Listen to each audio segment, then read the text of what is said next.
Okay, I will begin. Well, thank you everyone for taking your time off from a busy schedule to come and watch this webinar session on the Social Policy for Development major at ISS. Here with me today is Dan Saucy and Juliana Grisales, and also Andrew Fisher. Andrew is the course leader for the program, the major of Social Policy for Development, and he'll be giving you a 20 to 25 minutes overview about this major. So without further ado, I'll pass on the floor to Andrew. Andrew, please go ahead. Thank you, Darren. Well, yeah, welcome to the webinar. We'll try and keep it short and snappy for you and answer all your questions as well. I'm the convener is the term. The majors have conveners. I'm a fill-in interim convener. There will be a new one in September, but I'm playing the role now. But we're also doing it collectively among the staff. So we all have different roles. I have this role. But good to meet you. Well, not meeting you because it's virtual, but in any case,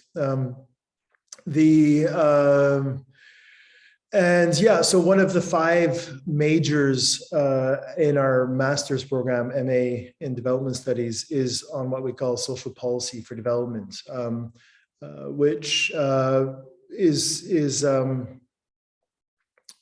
brings together several sort of strands of work in the Institute around issues like social protection, education, health. Traditionally, we had a strong component of children and youth studies, which is transforming a bit now into other areas. But I'll get into that in the course of this presentation so you have a better idea of what our major is about. But also, I'm a professor. Currently, my title is Professor of Inequality, Social Protection and Development. And I work a lot on social policy as well as on related topics in development studies more generally. I'm originally Canadian, as it says here, although I've lived abroad for a long time. And joining me today, of course, is Juliana and Dan. So maybe you two can present yourselves as well. Who wants to start? Juliana? Sure. So my name is Juliana Beltran. I come from Colombia. I studied law in the past, and I decided that I wanted to do this master because I wanted to focus my career more in a social perspective. And yeah, that's pretty much everything. Okay, and Dan? Yeah, hi. So my name is Dan. As the slide says, I'm originally from the United States, where I did my undergraduate degree.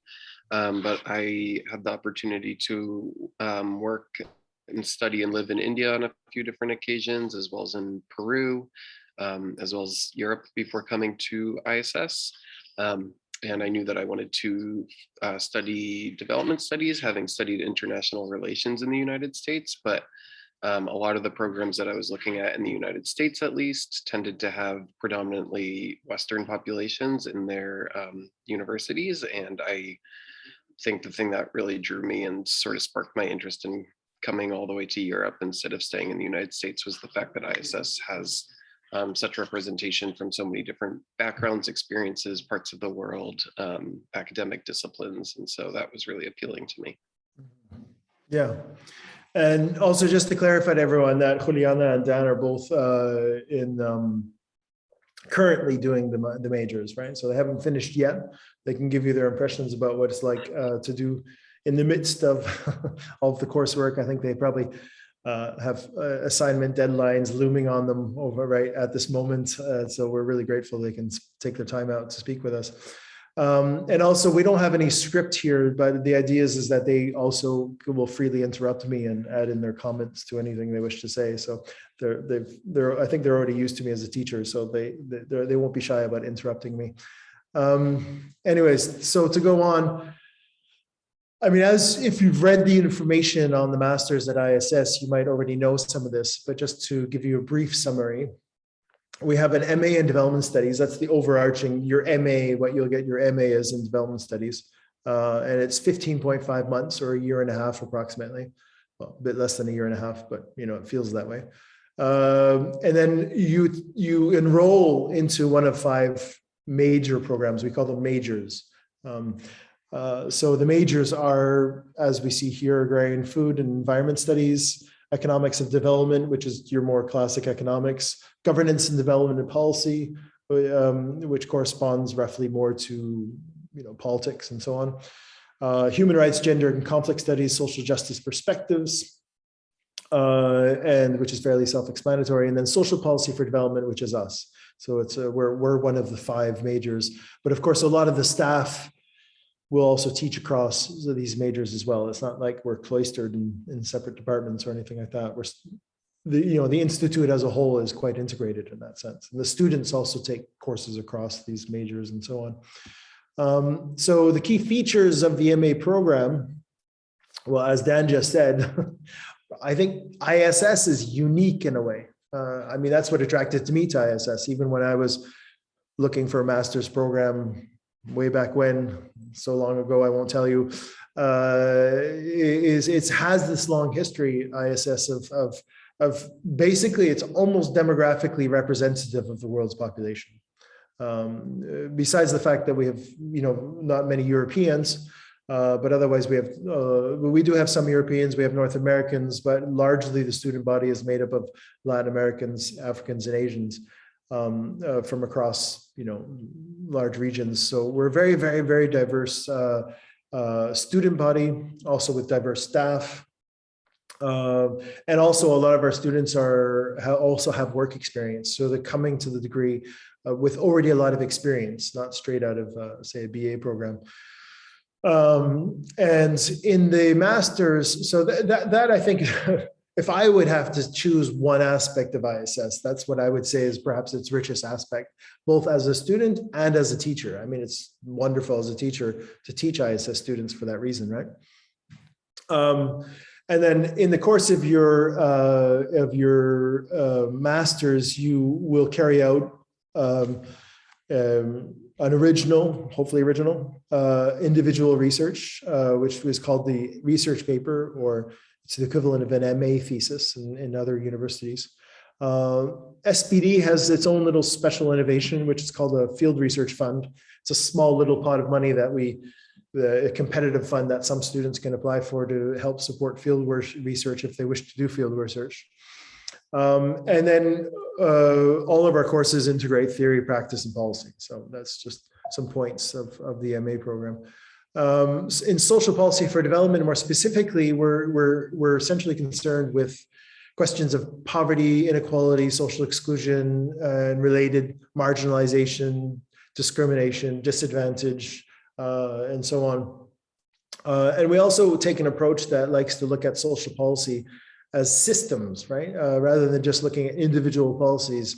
So rather than just looking at something like cash transfers, we'll look at the social protection system to understand it more broadly in the place of individual policies within the system, right? And social policy, of course, as I said in the beginning, conventionally is defined as, the 3 pillars of education, health, and social protection. Social protection including social assistance, social security, and labor regulations and so on. But it also deals more broadly with a lot of other issues like migration, labor, employment, well, as I said, childhood and youth policies, child protection policies. So it tends to attract as much economists, lawyers, anthropologists, and it's a very interdisciplinary field, and within development studies, which is also a very interdisciplinary field, and it attracts a lot of people from different backgrounds. So even within SPD, we have a very diverse group of people, students. Would you agree with that, Juliana and Dan? Or Yeah, absolutely. yeah, I mean, in terms, it's definitely, sorry, Juliana and I are together, so we're kind of looking at each other, but it's definitely the most representative classroom that I've ever been in when we are in social policy for development courses. And I think one thing that maybe gets underemphasized, but I'm glad that you're talking about it, is the background experiences as well of students here. I don't really know any or very few students who come straight out of undergraduate. They come with experiences, or if they were an undergraduate, then they were doing internships in relevant fields. And so you're just constantly learning from the rest of the student body. Yeah, yeah, definitely. Like, yeah, it's wonderful in classes because I can just ask students about their experiences and we just learn so much just from that conversation, right? Juliana, did you have anything to add or save it for later? I wanted to say that that's one of the things that I like the most in the master, because every time we have a concept or we're talking about a specific topic, it's really cool to see how every person has different perspectives from their own experiences in their own contexts that are completely different backgrounds. So that's what I really consider really important and amazing about this experience. I would also, just on this slide, but not related to that point, I think one thing that's nice about the major too is that while we do focus obviously on social policy and on these aspects of social policy, there's still a lot of flexibility within the major to take classes from other majors or take classes outside of just these areas, which I've been able to take advantage of. So, and I know Juliana has as well. Yeah, and actually in a social policy, or what we call SPD, we actually perhaps take the loosest approach of all of the majors, in the sense that we don't require you to take like too many courses, so you have a lot of freedom to take other courses vis-a-vis other majors. But we've decided to run it that way, give people freedom of choice. If they wish to, you know, let the bird fly away. If it wishes to come back and roost in your cage, then that's fine. But it's only out of choice. So, but as I was saying, we look at social policy. We like to look at social policy systems, so the broader context within which different policies actually happen. But also a big emphasis on inequalities, poverty, in the sense of how social policies address or potentially even reproduce inequalities, or, you know, power relations and so on. As I said already, it takes an interdisciplinary approach, and we like to say a critical theoretical approach, which means that means many different things to different people. But generally speaking, I think to everyone, it means we're not just taking a mainstream approach to social policy, but we approach it from various critical angles, whether it's post-structuralist, Marxist, or other types of angles that would really take certain things that might be taken for, look at certain things that might be taken for granted by certain sort of mainstream policy approaches, and look at it critically, saying, is this, you know, really, they assume it's like this, but is this really what's happening, type thing, right? So we try and break things apart in that sense. Some examples of topics that we've covered in the social policy major are things like basic income grants or employment schemes. Are they effective as approaches to social protection? Do they actually provide social protection in the way they're designed? Or as we see on the top, the inclusiveness and power in educational systems. So how is that power actually practiced within education? Also how children experience it and mediate it and so on. Or what do young people themselves have to say about youth policies? So you have the government coming down, having a youth employment policy. What do young people actually, how do they experience it, right? We're also having a new hire this year who she or he should be, oops, sorry, that's my daughter calling. The new hire should be hopefully at the Institute in September and will be working on social policy. And that's my daughter calling again. Sorry about that.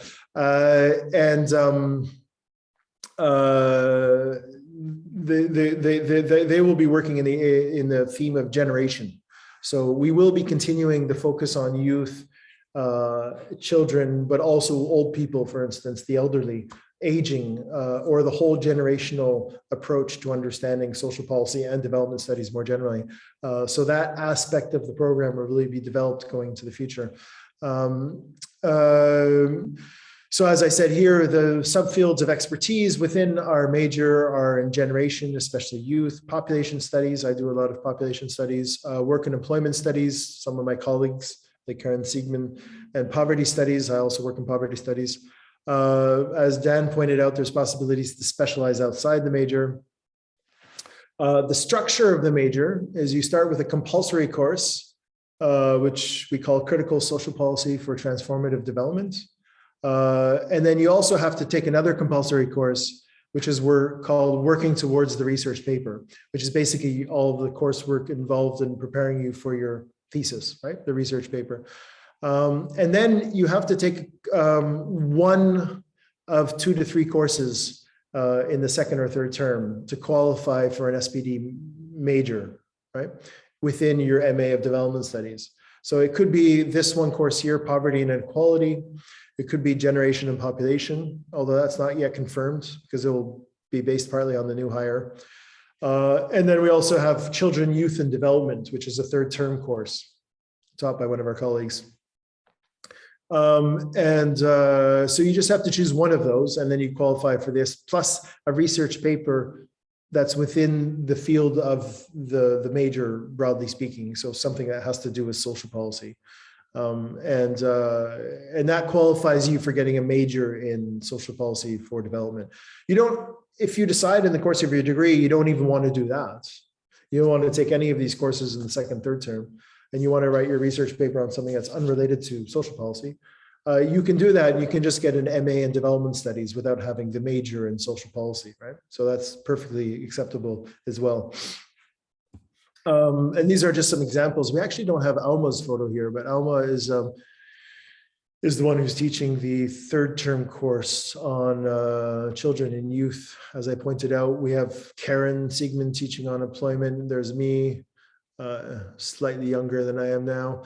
And that's Roy teaching in education and youth, for instance, and so on. So this just gives you an idea, but this gives you an idea of the structure of the course here, where you start in September with the dates are wrong here.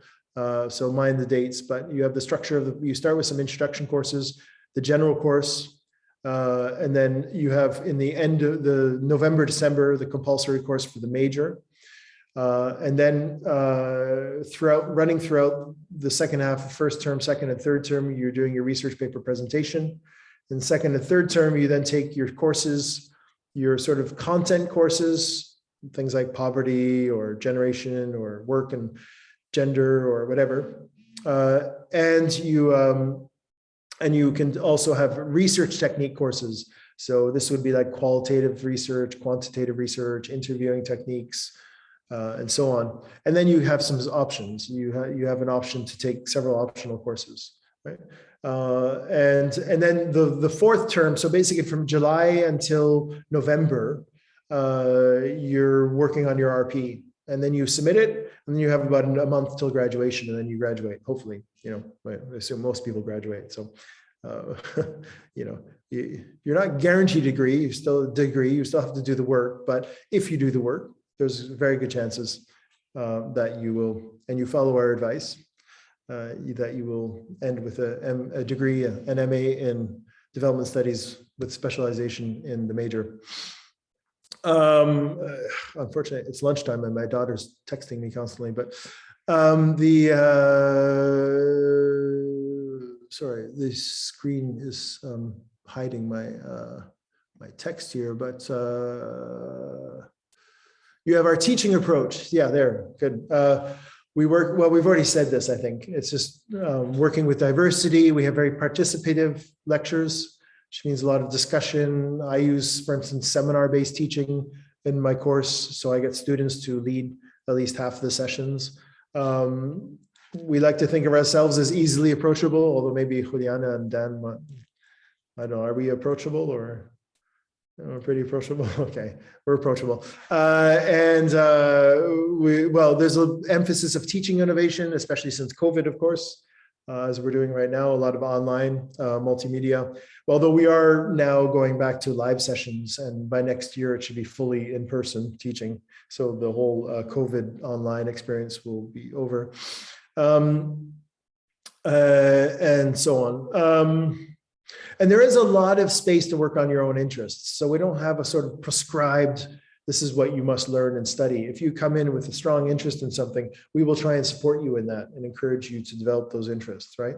As much as possible, while still having at least some basic groundwork of the foundations of what we consider you need to have to qualify for the degree.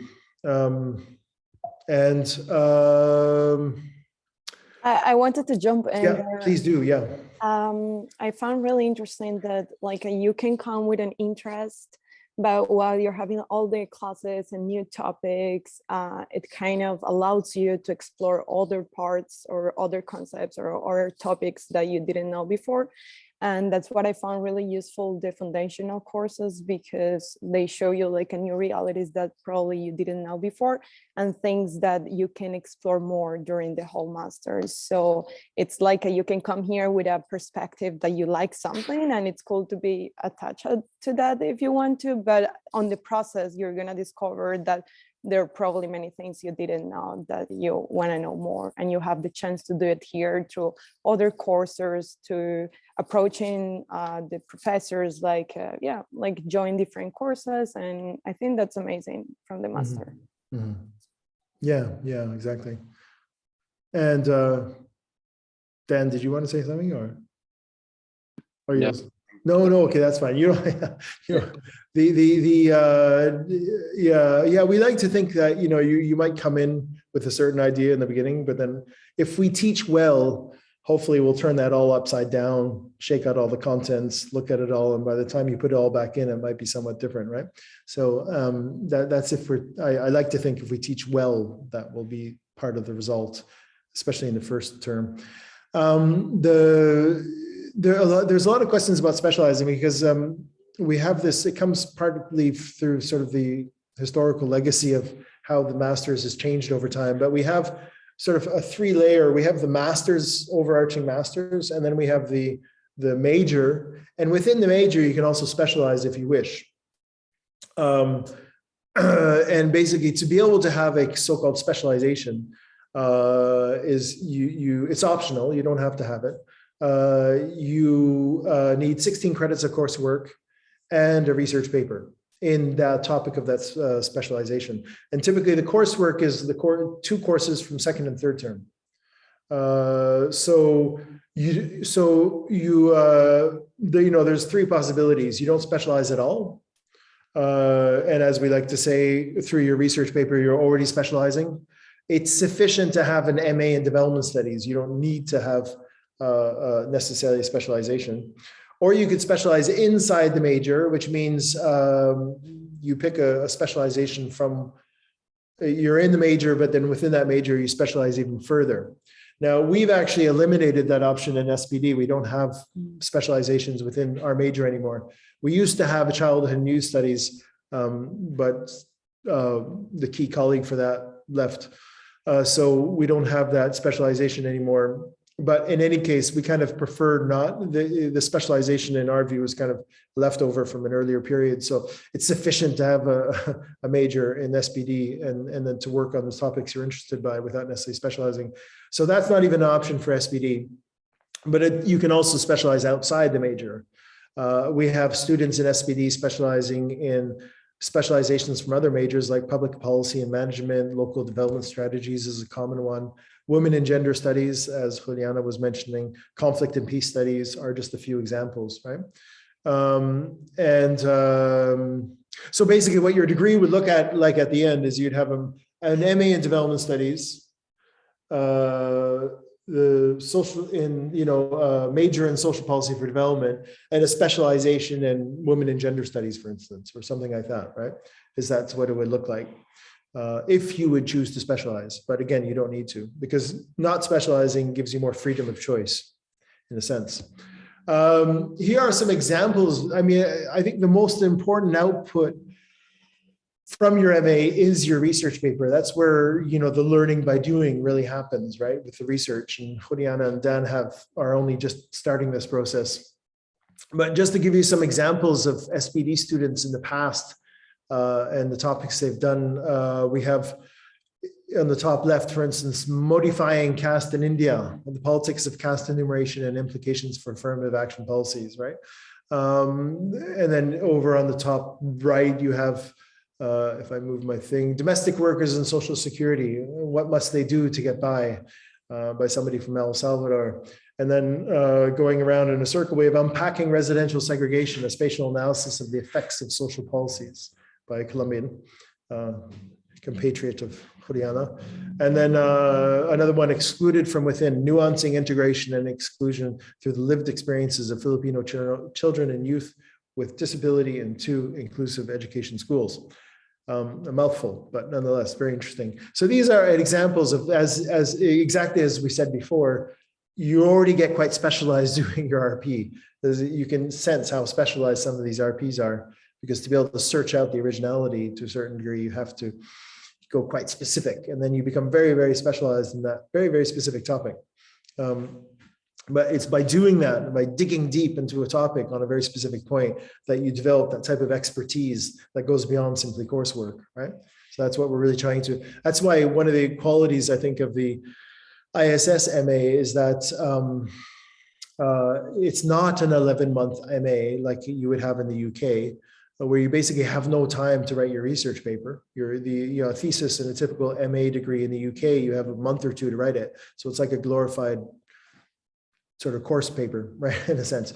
Whereas here we give you, from the end of your courses in June till the point where you have to submit your MA research paper, you have a good 4 or 5 months to really, and you're already working on it before then, but you really have empty, no courses, 4 months to work on your RP. So you can really go deep into a topic, which makes it quite interesting, I think, especially if research is something that interests you.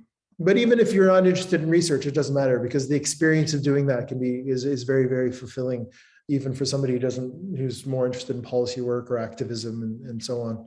But we consider it to be a very, very important part of the learning process.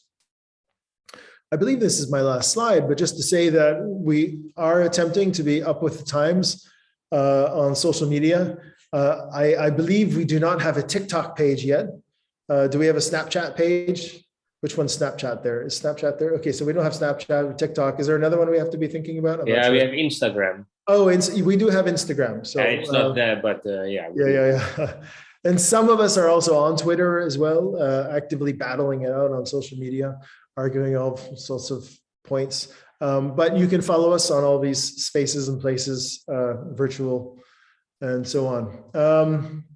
Yeah, well, anyways, Dan and Juliana, have you ever followed us on social media or? We were just talking about that. I'm very technologically not advanced, so I just have Facebook, but I was saying, I think the website is really useful because you can actually find like past like lectures that have happened at ISS from like speakers who have visited the university, or like events that are happening, which at least for me is like a really integral part of any university experience. So I'd really recommend looking at that. Yeah. And yourself, Juliana? Are you more social media? No, not really. We agree on that. Like we consider the page really complete, and we can access to many things there. So that's been my main tool during my master. Yeah. And actually, COVID's really. But please follow ISS in all the social. Okay. Here's the marketing. Yeah, I mean, once you're in that loop, I think the thing with social media is to get into a loop of something. Once you're in the loop, there's a huge amount of learning resources and events and things that are all free and open, right? That you can join. And that's the one wonderful thing with COVID is that it's really, even for me, before I would have to travel somewhere to go see a seminar, whereas now I can just click. It makes it easy, but at the same time, obviously, it can also make you lazy. So, but nonetheless, it is an in-person master's. You won't be doing it online remotely. So you are expected to come to ISS in September and then be part of the community, a live, real community with real people in front of you, flesh and blood, not online on a screen like this for 15 and a half months. So, but I see there's 11 questions in chat, and you excuse me for not answering them if they were about specific points, because it's very difficult to follow chat while you talk. But I have a question from Darren saying, can everyone see us? Yeah. I hope so. Yeah, I will go through the questions, Andrew. Okay. And then I will just say it out loud, and then either you, Juliana, or Dan can just butt in and say something. Yeah, sure. So there is one question about the differentiation between what's the difference between SPD and GDP, because some students are a little bit confused within these two major. Maybe Andrew, you can start. Maybe after Dan and Juliana can also share their opinion on this. No, I was thinking actually, is it clear to you and Dan and Juliana what the difference is? I mean, I don't think I've I've done enough with the GDP major to answer the question. Probably. Yeah. But were you then at the beginning when you were choosing Oh, I SPD? see. Yeah, were you contemplating between majors, let's say? Yeah, I mean, what was most helpful for me was just looking at the classes and the professors who were in each of the majors, and seeing like what was more interesting to me. Yeah, I think that's probably the best way to go about it when you're in a prospective student mode. Mm-hmm. yeah, in my case, when I was deciding which major I wanted, I was really focused on education for children with disabilities. So SPD was closer to that topic than GDP. So that was my first option, but I haven't explored GDP as much to know like what are the difference between the two majors. I guess Andrew is the person here to. Yeah, No, I mean, yeah. but I mean, basically, I think GDP, as the name suggests, governance, and is more coming out of the. I mean, if we would have to associate a degree with a traditional discipline, for instance, it would be more in the realm of politics, human rights, and things like that. They do have, for instance, a course on policy analysis and a specialization on policy analysis. We don't in SPD, despite the word policy in SPD, but that comes out of social policy as a field. Social policy is interdisciplinary. It's not just sociology, right? But if you look at different social policy departments in the UK or in Europe, they would have economists, they would have anthropologists, they were different people. But I think it does have a more sort of sociological orientation to it, in the sense that we are very interested not just looking at policy processes and so on, but really understanding how people experience things and how the interaction between people and policies is both mediated by inequality or poverty or disadvantage, power relations and so on, but also how they recreate those things, right? In a sort of more sociological and political economy way of understanding how people like thinking about social policy systems. GDP might define it in a more formal way of government policies, where we would look from the ground up and say, how do people actually provide themselves social security, right? And government policy might be just one way of doing that, right? The church might be another, ethnic affiliations might be another, private providers and so on. And so we'll look at the whole system by which the function of achieving social security or social protection is actually provided, or the population provides itself, right? Which, when we're dealing with development studies, is an important reflection, because so much of society and the economy is informal, is non-regulated, right?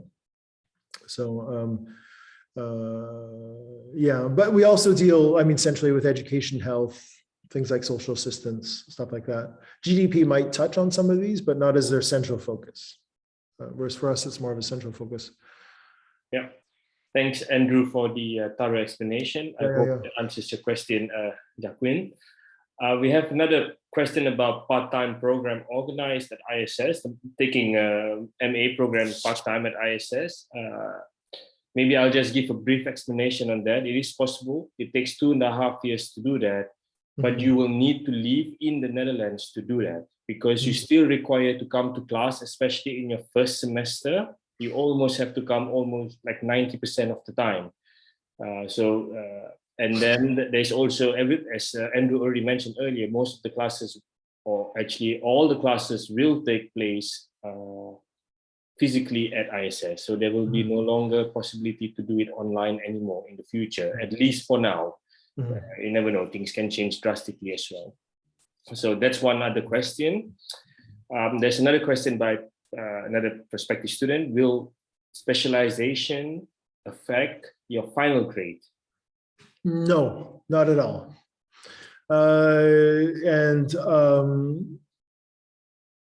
No, your grade is based on how you do in each individual course, right? So each individual course gets graded on its own. those get added up, averaged. The research paper has a big grade. It's worth a lot more credits than an individual course. That also gets added up if it's all weighted. So, the bigger the course, the more effect it has on your overall grade. But your grade is only based on that. It's not based on what you choose to specialize on or not. What you could find is if you really want to specialize, but you find yourself taking a course you're not so thrilled by, then that might affect your grade only because you lack enthusiasm for the course. But I mean, otherwise, there's no effect of specializing or not specializing. Okay, thanks. And is it possible to change your major during the course of the semester? It is, although it is. I mean, we don't encourage it, but it is exceptionally possible. But it has to be done quickly in the beginning of the major of the masters. So you do see some moving back and forth across majors in, say, September. I think in this year we had, 2 people joining SPD and 1 or 2 people leaving SPD. So we started with 18, ended with 18, but then we had, several people moving back and forth, some migration. The population stayed constant, but we had, 0 net migration, but nonetheless. Another question by Maya. Yeah, do all students have an academic advisor who helps advise the students as they're selecting courses and deciding on specializations? Well, what we have now is a system whereas when you start the degree in September, you are assigned a mentor. And that's the person who's designated that you can go to for advice and so on as in the beginning of the degree before you've really understood what your research topic is about. Although it's also quite fluid. You could end up getting most of your advice from your teacher, for instance, but you are designated a mentor. But then around now, actually, as you're starting to define your research topic for your research paper, you will then be assigned a supervisor. And that will be the person who works with you specifically to help you develop your research paper.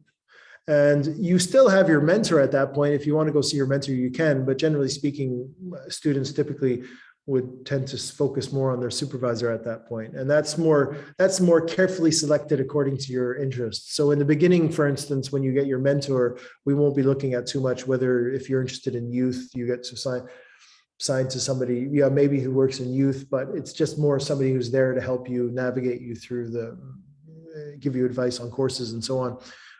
Whereas around this time, when we assign you a supervisor, that person will be as close as possible to the topic that you're interested in doing research in, basically. I'm going to jump in just to add Yes. something, and it's that students play an important role here because sometimes, I don't know, new students want to talk to previous people from the previous batch to know their own experiences in the classes. So we're really open to talk to the people that need any advice about the courses they're interested in, because I mean, there are 2 completely different perspectives from the professor and from the students. So if you really want to take a course and you're not sure about it, you can talk either with the professors, with the students, or with both. Yes, thank you, Juliana and Andrew. Now, if I can just also add, that's one of the advantages of having a 15-month master's is because in the first term, there's an overlap between what we call the old batch and the new batch, right? And they mix together, sort of like, I didn't want to make the comparison between Delta and Omicron, but resulting in Deltacron. But so we have the old batch and the new batch of ISS students mixing together, and we get all sorts of hybrid variants popping out. But then there's unlike a lot of masters that are just 1 year or 11 months, there's a transmission of the student memory that's quite interesting as well in that sense. A lot of friendships that get formed between batches and so on. Yeah. Thank you, Andrew. I don't see any more questions on the chat room, but so I think maybe I will ask one last question, but this is for the Juliana and Dan. If you could give one advice to students, or a couple of advice, before they come to ISS, what would it be? Maybe Juliana, you can start first. Wow, and that's a really broad question because depends. Like, are we talking about the life in the Netherlands? Like, are we talking about the like choosing the major? Like how are you talking about? You can start with life and the major. Maybe Yeah. these two is most important, perhaps, indeed. Okay, so the life experience here, it is really important that before you come here, you kind of know where do you want to live. I highly advise you to be ready at the moment where Duo, which is the student building housing agent, open the offer, because it is really like in the first minutes that everything is gone, especially because as they mentioned, the old batch and the new batch, like there is like a couple of months where two of us are together. So there is still people all the students in the housing, so it's really important that you know where you want to live. There is also another options, it doesn't have to be with the university, but have that in mind. In the Netherlands, especially in Den Haag, like there is so much demand and really small offers, so that's one thing to have in mind. Do you want to Yeah, no, I think that's definitely a good point in terms of like living live in? arrangements. I don't feel like I like thought as much about the living arrangement when I was coming here. I was focused more on like academics and choosing the university and things like that. And I think I wish I would have thought about it a little bit more. It probably would have made the transition a little bit easier. Yeah. Yeah. That Um, makes sense.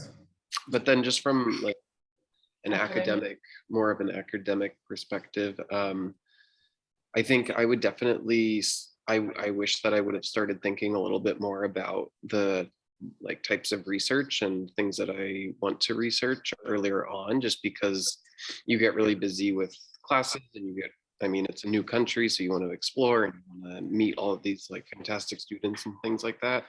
And then it can be challenging to find the time to really focus in on your research that you have to do. And it's a huge component of the MA, and it's at least for me really interesting and engaging to do this research. And I wish that I would have, I guess, like started thinking about it when I had more time prior to coming to ISS, like over the summer, or even just like maybe making connections if there's different organizations that you think might be useful to work with, or like specific fields or places that you might be interested in studying. Starting to make those connections early is always, I think, advantageous. Yeah, I wanted to add something, and it's that if you want to come here, you really need to come with an open mind in many aspects. I think that one of the biggest things for me in this journey has been like unlearn a lot of things that I previously socially construct. So I found that amazing, and that's why when we talk about the advantages of having such an international environment, that's one of the advantages, but that's also one of the challenges. So if you really want to come here, come like open in many ways to learn and unlearn a lot of things, new things. Very good tips there. Andrew, do you have anything else to add? Otherwise, we can end the session. No, I think those are great points that you guys made. I don't know. Well, if anyone has any last questions, this is your chance. So yeah, well, do ask any. But yeah, I mean, it's I think it's a unique place. It's a very rich place. You get out of it what you put into it as well. And you know, we're here to support as much as possible, or we try to be at least. Well, we've come through also a difficult period now with COVID for now 2 years, affecting 2 batches, so to speak, 3 batches really now. But hopefully we're coming out of that. So we certainly hope that your batch will be the first fully post-COVID batch, in the sense that COVID will still be with us, but you'll be the first batch who will be back from day one in live classrooms, and we'll have a regular MA like the way it's supposed to happen, despite some people still falling sick, as always happens anyways, because there's flus and colds and whatever. So this will hopefully be, if you do choose to come, will be back to normal in that sense. As much as in the world today we can have normal, I'm not sure how much normal we can hope for at this point in our lives. But that's so. Yeah, thanks, Andrew. Thanks, Juliana and Dan, for your time. Oh, you want to say something? Yeah, I wanted to say something like when I was applying to this master, all the questions came afterwards. Like I watched the webinar, I have like a big picture of it, but it was on the process of applying that I had many, many questions. So I just wanted to tell you that if you have any question, you can reach out to me like by mail. Now we're having such a crazy time, so I'm probably not going to reply in the next 10 days. But yeah, if we can be useful and help you out with some questions or things that you have in mind, just feel free to reach out. Yeah. Maybe you can send me an email first, study@iss.nl. I'll put it in the chat now. But we actually just do have a question right now, a new question. So internship. Dina asks, is it possible to do internship with organizations in our field? We have one student who's doing an internship right now, I believe, in SPD.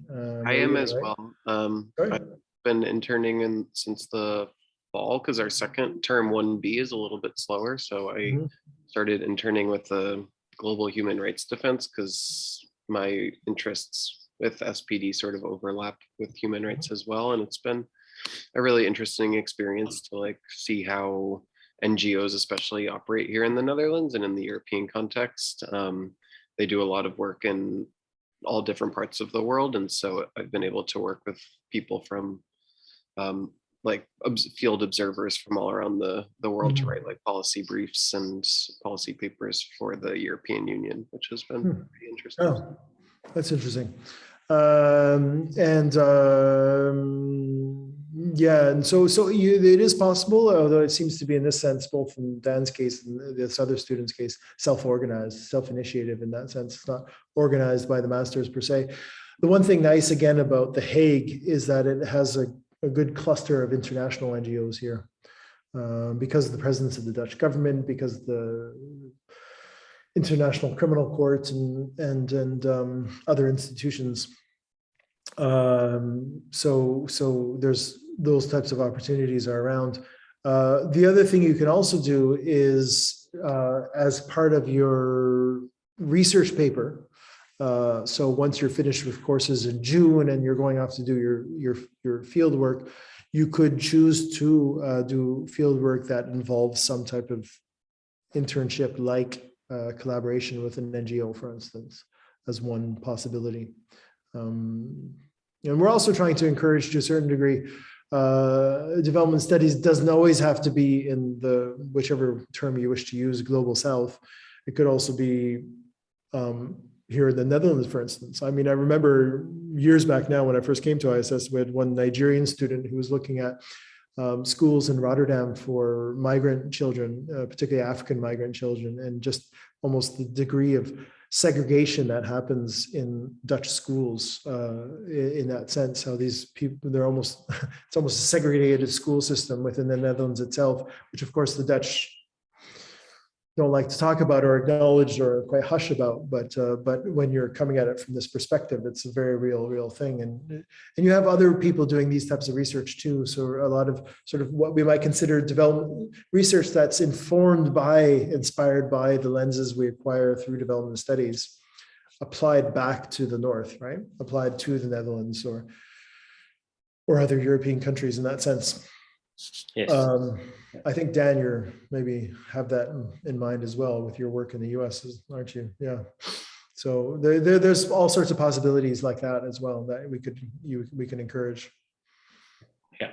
Thanks, Andrew. Although I must say that internship is not mandatory too. For the Master in Development Studies, you do not need to do an internship, but you can do it, but you really need to have a very good time management skill, because the MA program do take a lot from you. So keep that in mind when you're thinking to do an internship. And also an internship is your own responsibility. That means we will try to, maybe there will be some help, but it's mostly on your own responsibility. So please bear that in mind as well. Yeah, that's good advice. And I think that's a very good way of framing it. So to respond to the question before of whether specializing could affect your grades, no, but doing an internship might. Yeah. Yeah. So Because if yeah. you become too busy in your internship, you start skipping classes, you know, and then you miss courses, you miss assignments. You can't get an extension for an assignment because you are doing an internship, right? You can only get extensions for assignments if you're sick or something. So, yeah. yeah. Keep that in mind when searching for an internship as well, and choose your time properly. Maybe in term 3 or term 2, depending on how many subjects you take, could be a good time to do an internship, or as Andrew mentioned earlier, in term 4 while doing your field trip. Yeah. That's the difference with, say, I think like certain programs like in Brandeis in the US, for instance, I think they actually have internships built into the program. We don't do that. Yeah. But it's as Darren says, the program's already very intense as it is. So, you know, you have to bear that in mind. But these are also things that if you arrive in September, you can discuss with your mentors. So, exactly. Yeah. Good. Okay. So we call it a day. Yes. Thank you so much again, Juliana, Dan, and Andrew, for your time, for giving this presentation. And hopefully the participants who are all present at the moment, they have a good summary of the SPD major, and also enough information for them to make a good decision to come to ISS in September. So with that, we conclude this presentation, and we all look forward to see you in September. Great. Thank you very much, and have a nice day. Bye-bye. Bye.